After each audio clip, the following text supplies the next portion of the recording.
Varicose veins కి సరైన చికిత్స కోసం సంప్రదించండి ఎవిస్ హాస్పిటల్. బహుళ చికుర భారం బద్ధ పించావతంసం చపల చపల నేత్రం చారు బింబాదరోష్టం మధుర మృదులహాసం మందరోదారలీలం మృగయతి నయనం మే ముగ్ధవేషం మురారే. భాగవత కథాసుధ 4వ భాగంలోకి వచ్చాం. అంటే ధనుర్మాసం 4వ రోజు గోదాదేవి కృష్ణుడి లీలని తన చెల్లులకు చెప్తూ నిద్రలేపుతూ రంగనాథుడి సేవకు వేళయింది రండి అని పిలుస్తోంది. మనం ఇప్పుడు కృష్ణ సేవలోకి వెళ్దాం. పూతనని తృణావర్తుణ్ణి ఇద్దరిని బాలుని రూపంలో ఉన్న నారాయణమూర్తి సంహరించాడు. ఆ తర్వాత ఏం జరిగిందో చూద్దాం. ఒకరోజు యశోదాదేవి పిల్లవాడికి పాలిచ్చి ఒళ్ళో కూర్చోబెట్టుకుని చూస్తోందట పిల్లాడికేసి. తల్లులు పిల్లల అందాన్ని అలా పరిశీలిస్తారు. నా పిల్లడి కళ్ళు అచ్చు నాలాంటివే, వీడి ముక్కు వాళ్ళ నాన్నది, ఆ మూతి నాయనమ్మదో మేనత్తో ఇలా ఆలోచిస్తూ పిల్లల్ని కన్ను ముక్కు జుట్టు సవరిస్తూ చూసుకుంటూ ఉంటే అని ఆవలించాట చంటివాడు. ఈ నోరు తెరిచిన పిల్లాడికి ఆ లోపంలో నోట్లో ఆకాశము, నక్షత్రాలు, సూర్యుడు, చంద్రుడు, భూమి, సముద్రాలు, పర్వతాలు, నదులు, చరాచర సమస్త సృష్టి కనిపించిందట. ఆమె వణికిపోయింది. ఏమిటి పిల్లాడెంత, వాడి నోరెంత, ఏం కనపడుతోందో ఆ కనపడేది ఏమిటో తెలియలేదు. కళ్ళు మూసుకుందట భయమేసి. భయపడుతూనే కళ్ళు తెరిచి చూస్తే ఏమీ లేదు. ఆవలించిన పిల్లాడు కళ్ళు మూసుకుని నిద్రపోతున్నాడు. ఈవిడ అనుకుంది, ఒక్క క్షణంలో భగవంతుడి అనుగ్రహం ఆమె మీద ఉన్న విష్ణుమాయ తొలగిపోయింది. అబ్బే, ఆ తొలగిపోవటం వల్ల ఆవిడకి అది కనపడింది. ఎప్పుడైతే ఈ కంగారు పడిందో మళ్ళీ ఆమెని మాయలోకి లాగేశాడు భగవంతుడు.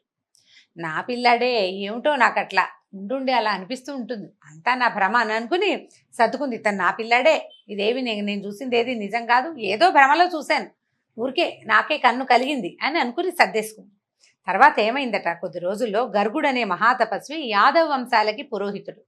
అయితే ఈ గర్గ ఋషి వీళ్ళని చూడ్డానికి వచ్చాడు. వచ్చేసరికల్లా ఈయన నందుడు పరమానంద భరితుడై ఆయన కూర్చోండి అని కూర్చోబెట్టుకున్నాడు. ఆయన చాలా పూజించాడు. భార్య పిల్లవాడు అందరితోటి ఆయన్ని సేవించాడు.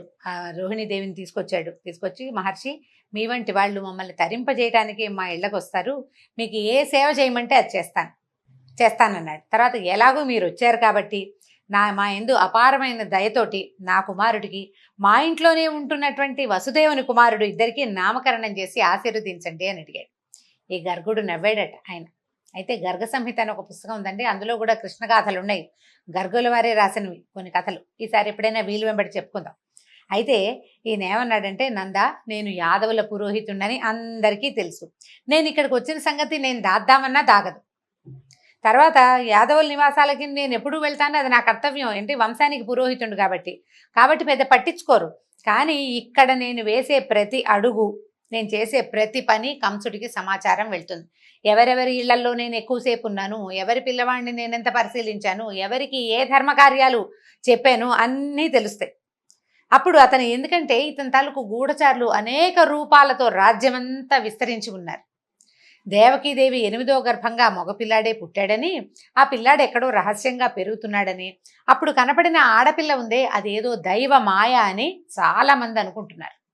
ఏముంది, నలుగురు 4 రకాలుగా మాట్లాడుకుంటారు. ఆ మాటలు కంసుడి వరకు చేరాయి. వాడు నమ్ముతున్నాడు కూడా. అది దైవమాయ, పిల్లాన్ని ఎక్కడో దాచేశారు విష్ణువు, లేదా దేవతలే దాచేశారు, వాళ్ళు నా శత్రువులని భావిస్తున్నాడు. నేను ఇక్కడికి వచ్చి నలుగురితో పాటు నిన్ను పలకరించి వెళ్ళానని అనుకున్నాడు అనుకో, అది నీకు క్షేమం, నీ పిల్లలకి క్షేమం. అలా కాకుండా నేను పనిమా అలా మీ ఇంటికి వచ్చి మీ ఇంట్లో ఉన్న పిల్లలకి, నేను నీ పిల్లలకే పోని ఏదేదో జాతకర్మాలు చేశానన్నా అని ఆయన తెలిసిందో ఆ దుర్మార్గుడు ఈ పిల్లల్ని బతకనివ్వడు. ఇప్పటికి చాలామంది పసిబాలురిని పొట్టన పెట్టుకున్నాడు. ఈ ఆలోచన మానేసేయమన్నాడు. అనేసరికల్లా ఈ నందుడు ఒప్పుకోలే. అయ్యా, ఎంత మాట, నేను ఎవ్వరికీ చెప్పను, అసలు బయటికి రానివ్వను, అట్టహాసంగా చెయ్యను. నీ అంతటి మహానుభావుడు మా పిల్లలకి పేరు పెట్టడమే మాకు గొప్ప నాయన, ఎవ్వరికీ చెప్పం, నేను నా భార్య అంతే. మూడో మనిషికి, మూడో కంటికి తెలియనివ్వం. ఇప్పుడు రోహిణీదేవి ఉంది కాబట్టి ఆవిడదే 3వ కన్ను, 4వ కన్ను ఇక లేనే లేదని బతిమలాడాడు. నేను స్వయంగా ఏర్పరచుకుంటాను, నా గోశాలలో, ఇంట్లో కూడా చెయ్యొద్దు, గోశాలలోకి వచ్చి పిల్లలకి పేర్లు పెట్టండి అని బతిమలాడాడు. సరే, ఆయన ఒప్పుకున్నాడు. నందుని గోశాలలో ఎవ్వరికీ తెలియకుండా రహస్యంగా శాస్త్రోక్త విధానంగానే నామకరణాది సంస్కారాలు చేసేశారట. పిల్లలకి పేర్లు పెట్టాలి, నామకరణానికి బోల్డంత మంత్రం అవన్నీ ఉంటాయి. పిల్లల్ని తేనె పెరుగు, పాలు పెరుగు తేనె కలిపి ఇస్తారు. ఏవో చిన్న చిన్న మంత్రాలు పూజలు విధానాలు నడుస్తాయి, అన్నీ ఆయన స్వయంగా చేశాడు. పేరు పెట్టే సమయానికి ఏం చెప్పాడంటే ఆ బాలుడు ఎవరు, తను పేరు పెట్టబోతున్నటువంటి తంటివాడు ఎవరు అనేది ఆయనకి తెలుసు. ఆ రహస్యం నందుడికి చెప్పకుండా ఆయన భార్యకు అసలు అర్థం కాకుండా నిజమే చెప్పాడు. ఆయన ఏం చెప్పాడు, బాలుళ్ళకి పేరు రోహిణీపుత్రుడు తన మంచి గుణాలతో మిత్రులందరికీ ఆనందాన్ని కలిగిస్తాడు, అందుకని ఇతన్ని రాముడు అందాం. ఇతనికి మానవాతీతమైన బలం ఉంది, ఎందుకంటే 1000 పడగల ఆదిశేషువే అతని రూపంలో జన్మించాడు. ఎంత బలం, భూభారం వహించగలిగిన వాడు. అంచేత ఇతను బలుడని బలరాముడని చెప్పబడతాడు.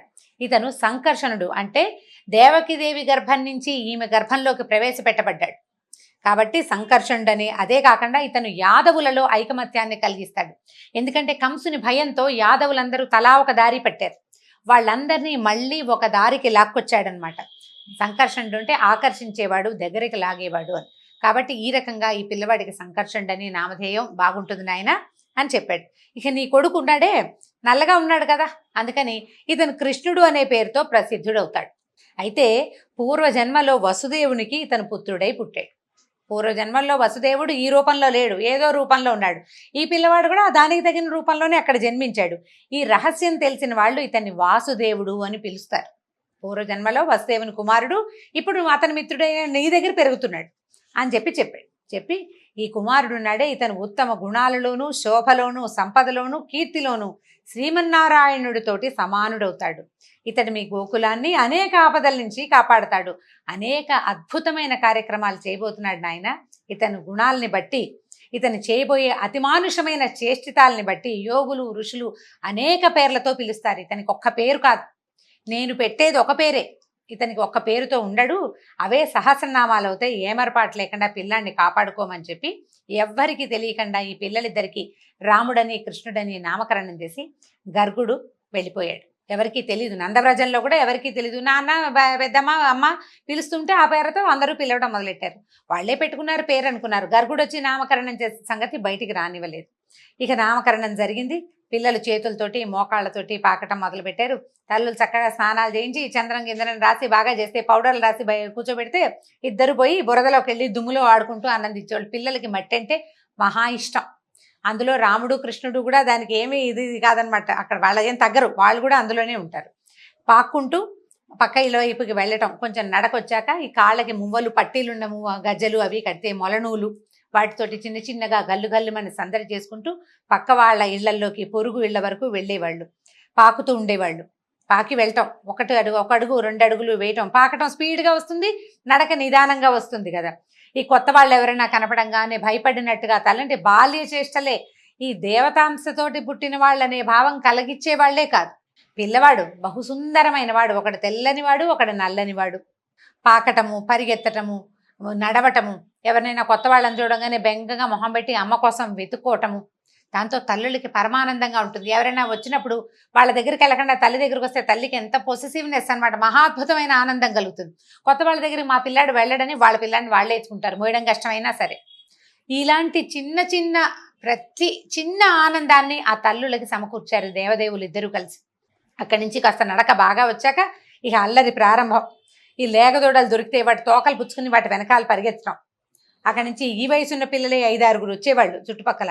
ఏ ఇంట్లో అయినా ఇల్లాలు పనిలో ఉంటే ఎవరిల్లైనా ఒకటే ఇంట్లోకి వెళ్ళిపోవటం, పెరుగు వెన్న దాచే కుండల్లోకి చేతులు పెట్టడం, చిన్న పొన్న చిటిపుట్టి చేతులతోటి వెన్న తీసుకుని తినటం, తిన్నంత తిని బయట కోతులు తిరుగుతుంటే వాటికి కూడా పెడుతుండేవంట.